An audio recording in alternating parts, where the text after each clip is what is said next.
Welcome back to APSCo's Business Transformation Zone. I'm Steve Carter, one of the co-founders of the Satori Partnership, and today I want to talk about measurement standards in business because this is an area where the industry's really been rigid over time about how it measures performance and how, in fact, how operationally those metrics have really painted us into a corner in many ways. And I think it's time as we transform businesses going forward to move from sort of activity metrics to really outcome centered metrics. So hopefully you'll find this a useful guide to some of the financial, operational, and human capital metrics that modern recruitment firms should be looking at. So let me put a challenge to all of you at this particular point in time, and that is that some of the things we've always been used to are not going to be the way it is going forward. Now, industry fees per capita data produced by APSCo and others would indicate that revenue per capita across the industry on average is not far north of 100K. Now, I've been recruiting nearly 40 years, and that metric hasn't moved that far. However, in a new future state agency market with AI enablement and the opportunities provided by high value agencies, I would suggest that £175,000 per head is really going to become an industry leading productivity benchmark and something that you need to think about how you reset your processes and your goals to, and how you train and develop your people and how you implement your technology. Fill rates, and I know in contracting people are used to relatively high fill rates in temp contracting markets, but in perm, fill rates and success rates are somewhere around 25 to 30% on average, maybe lower. And I would say that in an AI-enabled market where you have access to a vast array of candidates, you can process them quickly, thoroughly, and with consistency, that you should be targeting much higher success rates, possibly over 50%, maybe 60%. Just to pick out a couple of others on here, I think accuracy and matching is going to be improved considerably by AI adoption. I think the ability to provide greater service to your customers and therefore get better feedback through NPS or other measures you may use will also improve. I think candidates will become stickier in the roles you place them in because the match will be much more accurate. But the one I just wanted to spend a second or two more on is time to execute. AI enablement in a modern recruitment business will allow you to reduce the time to fulfill a vacancy for a client by dramatic amounts, maybe 40 or 50%. And that means your consultants can convert that back into the productivity I talked about earlier, but also your clients don't need to go elsewhere, and you can start to dominate and gain great market share by solving your clients' problems quicker without any loss of quality. So the new success metrics, whether these be typical for your business, whether you find these challenging, or in fact maybe even don't believe they're possible, you need to start to reset the way your business works from a success metrics point of view. And you need to start to measure these types of outcomes, not just how many calls people make or how long they spend on the phone. So these sorts of challenges are important. And whatever they set at or reset at for your business, then great, but make sure you challenge these types of measures. Again, there's a huge level of realignment required by agencies because we've shifted from an activity-led model to an outcome-led model. We've got to build high-margin, resilient businesses that are liquid, so the cash flow stands up under pressure. And if you think about our traditional activity-led models on volume-focused approach and, dials all over screens in offices where they go green and we think we've done a good job, but there's no quality measurement of those types of things, it's often really thin ice. And really, sometimes it's just simply masking what's really going on. We've got to move to outcomes where we've got a much more value-driven strategy, and we're starting to measure quality and efficiency. And again, if you've been watching any of these videos, I constantly talk about efficiency. But when we're converting a relatively small proportion of the opportunities we get when we place a very small percentage of the candidates we get introduced to, when we spend most of our time staring at a screen, efficiency is something that agencies are not that familiar with on a practical basis. And it's something that needs to pivot within your organization. And efficiency measures need to become a very critical way of operating. And it might require you to move to a much more agile structure in order to do that. But with AI on the horizon, if it's not already there for your business, quality and efficiency should be the bedrocks, not the volumes of what you do, and not the dials on screens. And we need to build much more resilient businesses that are higher margin. And actually, cash becomes a much more measurable factor in the business. And it's basically helping you become way more resilient in terms of how you manage liquidity of the organization you work for rather than living hand to mouth, month to month. So agentic AI is really rendered dial counting obsolete because the focus is moving towards velocity and accuracy rather than volume. So again, if you're using any analytics tools or platforms that are working that way, you really need to interrogate that data and pull it apart to see if it's actually telling you what you need to know, rather than being a vanity measure where you can look at it and go, great, I've got a whole bunch of green dials that actually, when you dig in, don't tell you a lot. So automation is going to make traditional activity metrics irrelevant. The AI is going to do more consistently and faster. So it doesn't add up anymore to do it the way you did. Speed and precision in candidate matching is critical. Now, there are already AI tools on the market that many people have, where the minute you ingest a new job description to the business, it immediately matches candidates with a huge degree of accuracy for those jobs. And that was a task that used to take people hours and hours staring at LinkedIn, job ads going on job boards and waiting for a response, screening hundreds and hundreds of candidates. And so, again, as we've talked about in many of the other videos and sessions, it's about the data integrity. But if you have good quality data, the AI is going to allow you to move faster and more accurately. And it gives you a competitive advantage because it allows you to grow your market share, because you become more efficient, you're lowering your cost of delivery, you can penetrate markets you've not operated in before, whether they be geographic or by vertical. And it gives you a much greater degree of efficiency under markets that are providing you with downward pressure on price. So measuring the efficiency of your business, the speed at which you move, is inevitable, and it's something you should be considering, as I said, moving towards outcome-based measures.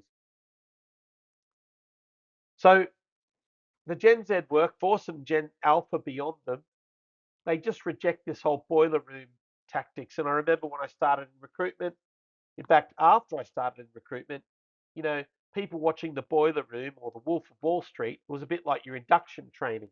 That's what you were meant to do.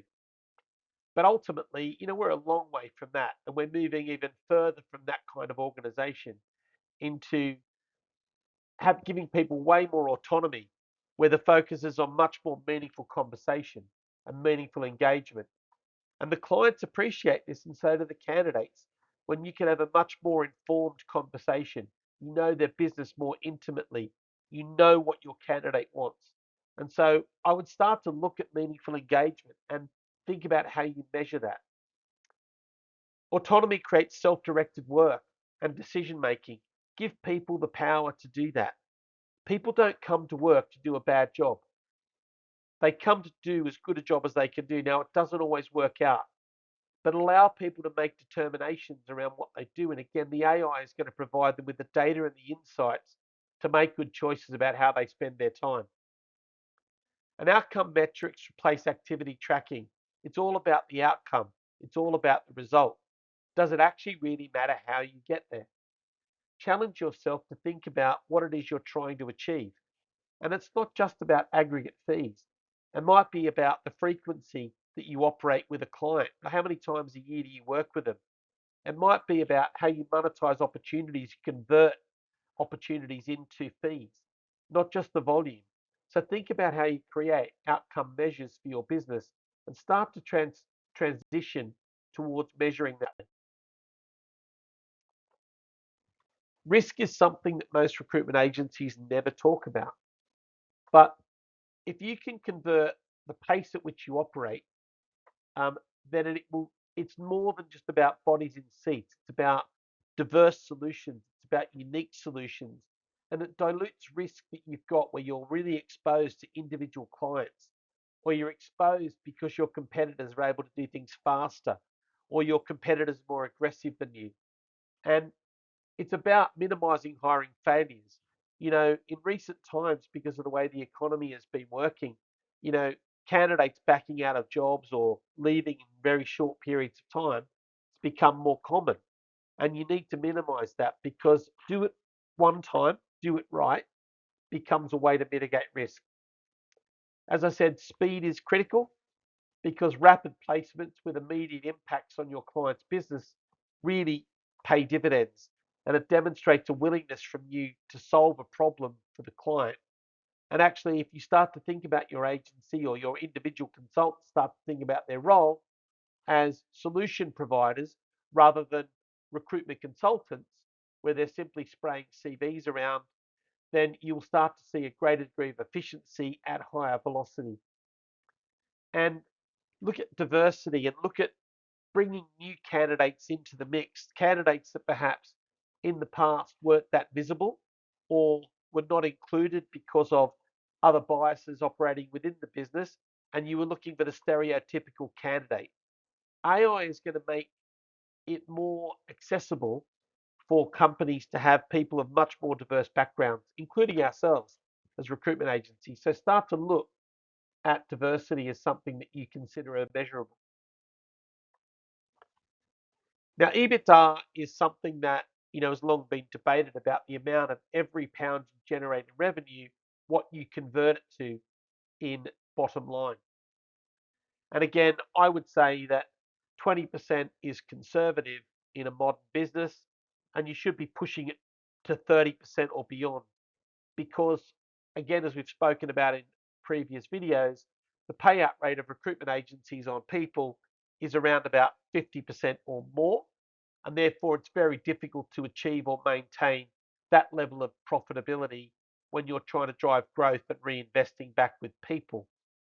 But if you're reinvesting with AI and technology and digital transformation, and you regard your AI as a digital team member, then you should be able to reduce that payout rate on delivery to a much lower level, which allows you to convert more to profitability, in spite of the fact there'll be downward pressure on margin and fees.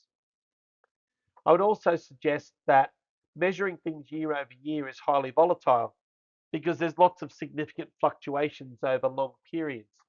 I'd also say monthly measurement is too short a period to see if there's anything developing as a trend. And so I'd advocate that quarter over quarter growth gives you steady upward momentum and it's consistent.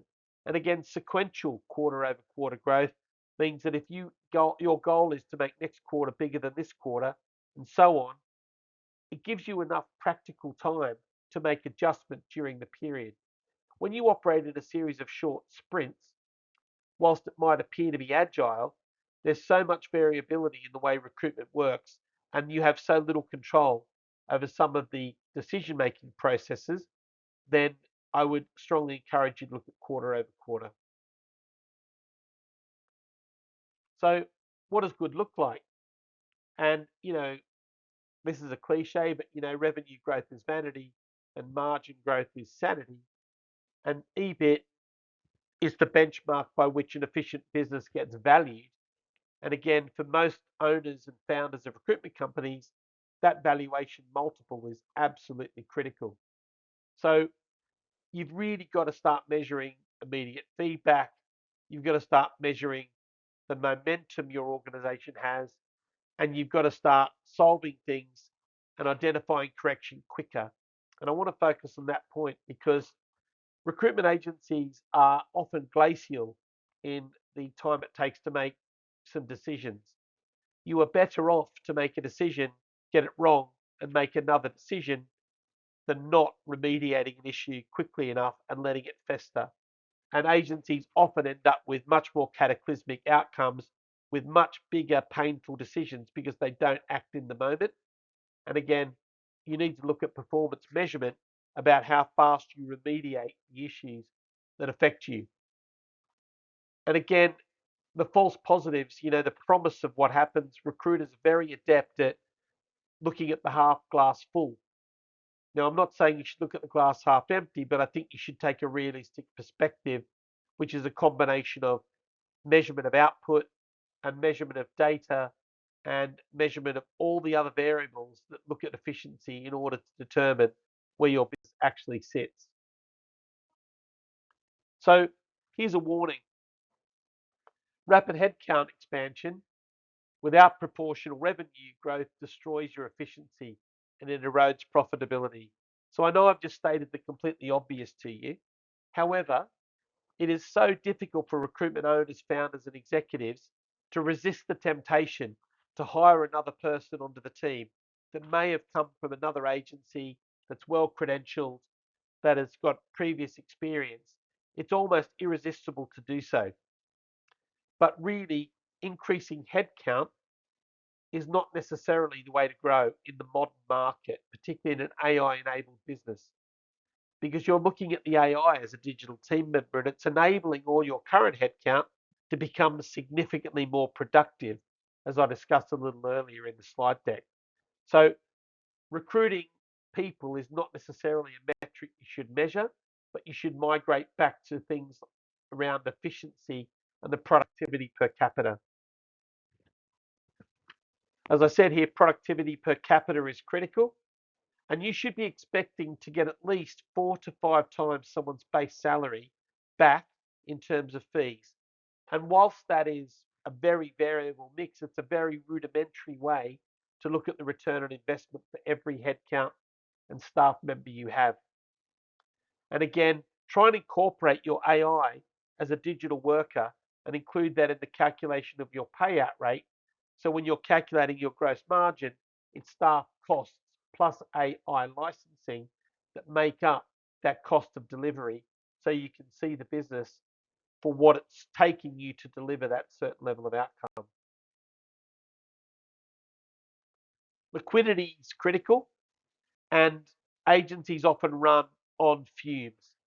And I think what you've got to do is to set yourself a goal to move toward a much more robust liquidity stress level than currently most agencies operate on. And there's a number of options here on the table, and I appreciate it's difficult to do. But with AI, what it does do, it allows you to make or it allows you to leverage that technology rather than higher headcount. Now, in most organizations, as soon as they make a profit or they have surplus cash flow, they reinvest it back in people. What I would urge you to do is not necessarily make that automatic jump to, we've got some cash floating around, let's hire a couple of headcount. I would say invest that in developing your AI and technology and how you apply it in order that you can continue to squeeze more and more productivity out of the headcount you currently have. And that will start allowing you to build up cash reserves and start to become a much more robust, liquid organization going forward. So think before you act when it comes to what you do with cash that's available. Stop looking in the mirror. Most agencies measure lagging indicators. So they measure after it's over. So the number of placements, profitability, revenue. Uh, by the time you measure that, the game is over. So the historical data is showing you what happened. You need to move towards leading indicators. So real-time activity and sentiment, understanding how satisfied your customers are, penetration rates in clients. And one of the other videos we've done for APSCo's Transformation Zone is in fact all about leading indicators. But look at how saturated you are with clients. What is your concentration rate? How many times do you deal with a client a year? How many contacts within a client do you have? How many vertical markets do your clients buy off of you? And understand that real-time data is going to immediately enable you to act. And it's going to help you move things forward. But lagging indicators just measure the past. It's something that will delay your growth. And in a world where AI is critical, measuring leading indicators becomes the future. So if you're mesmerized by the screens in the office with green dials, red dials, amber dials, you need to move forward and beyond that point. They're not really telling you how to move it forward, they're just telling you where you've been. Client concentration, I mentioned just a moment ago. Most agencies have significant relationships with a number of clients, and that's a good thing. But you need to make sure that you are measuring the vulnerability that's caused by client concentration. You do not want to lose one large client that wipes out a significant proportion of your revenue. And therefore, you know, um, I look at white space, and the white space report is simply looking at spend by customer by quarter and starting to identify where the opportunities exist to dilute your concentration so you've got less reliance on a small number of clients and you start to build a much robust, broader base of opportunity. Similarly to that, it devalues your business. So if you are highly concentrated on a few clients, you will see your business become devalued should you ever go to sell it because it just increases risks for acquirers and they get concerned about that level of risk. So think about concentration rates as one of the key variables you start to measure. This is an interesting new metric about speed over volume, and that is really how fast can you move a process through the funnel to the point where you get a successful outcome. And time to hire and the efficiency of CV to conversion to interview ratios should be things you measure. So look at time to hire because your clients and candidates work in a society where pretty much instant gratification happens day in, day out in their real life. And therefore, why should they wait? They are not familiar with waiting. And therefore, we have to adapt to provide them with quicker, better quality solutions. And similarly, redeployment. Let's look at how we recycle our candidates and how we reutilize our clients. So you'll often hear the term silver medalist, candidates that almost got the job but came second. Well, most agencies, when they get a similar job next time around, start the search completely afresh. Utilizing and redeploying your data and measuring redeployment rates means that you can start to look at efficiency. So rather than spending money on job boards or time on LinkedIn and reinvesting in generating candidates that you already know are proven and high quality, then you can make fees faster, but you can also provide a much better service experience and also save cash and time in terms of regenerating candidates you already knew. So start thinking about how you measure your redeployment rate. Um, NPS is something that people talk about as a new measure. And NPS is also a lagging indicator. It is simply a broad brush view about how people viewed you at the time.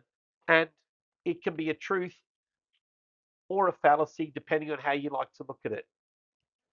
I think the way forward is to start to look at how you evolve customer effort scores, asking clients about how frictionless the relationship with you was, asking candidates how easy you were to work with.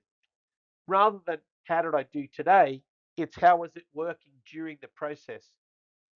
And I think, you know, people often don't prepare or complete surveys after the event. But I think it's really important you start to measure the engagement you've got with your customers, both candidates and clients, during the process so you can make real time adjustment to what you're doing. Again, candidate experience is critical. It's been talked about over and over again. And I mentioned a moment ago the silver medalist. Traditional metrics ignore the people that didn't get hired. And so those people vocalize their view on social media. And the sentiment of those people is really important. So start to think about the people you didn't place and start to think about measuring how you minimize those silver medalist volumes and how you upcycle those silver medalists into opportunities going forward. A lot of recruiters they don't use their own CRM or ATS, they use LinkedIn as a live database. And ultimately, it's very easy to go and start a search again. But what I would encourage you to do is to start to regenerate that data and start to manage that data so you can really upcycle it and get a lot out of it. Excuse me. And again, this also helps protect your brand.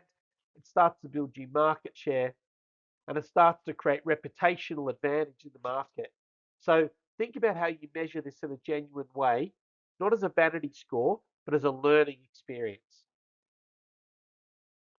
So these are some of the more challenging concepts around what you measure. And there's obviously a big question about how you transform from one way of doing things to new ways. And like anything, when you do something for the very first time, it can feel uncomfortable and awkward. But I guarantee you that part of your AI journey, part of your transformation to be a modern, sustainable, successful recruitment business requires you to measure things in a much different way. And by sticking to the old playbook of how you measure is really anchoring your future to the past. And really, that's going to be a difficult journey for you. What you need to do is to think about your workforce and how they like to be measured, how they like to be valued. Think about your customers in your candidates and clients. Think about your liquidity and the robust nature of your job and reducing risk. But in capital letters, think about efficiency. How do you convert the investment you make in your business to a return? Whether that be through increased productivity per capita, whether it be the reduced cost of delivery per unit, whether it be incorporating digital tools like AI and basically treating like a worker, a member of the team. It's about refashioning what you measure in order to create a much more successful platform for you to build a business going forward. So thank you for joining me in the APSCo Business Transformation Zone. If you want more information, please reach out to us on the email, but make sure that you engage with not only um, people like myself, but also engage with the advisors from APSCo, um, trusted partner networks within APSCo, and also other members at events, and really make the most out of that membership because there's a lot of knowledge to share in the industry, and that will see you in good stead going forward. So thank you very much for listening, and I hope you found it useful.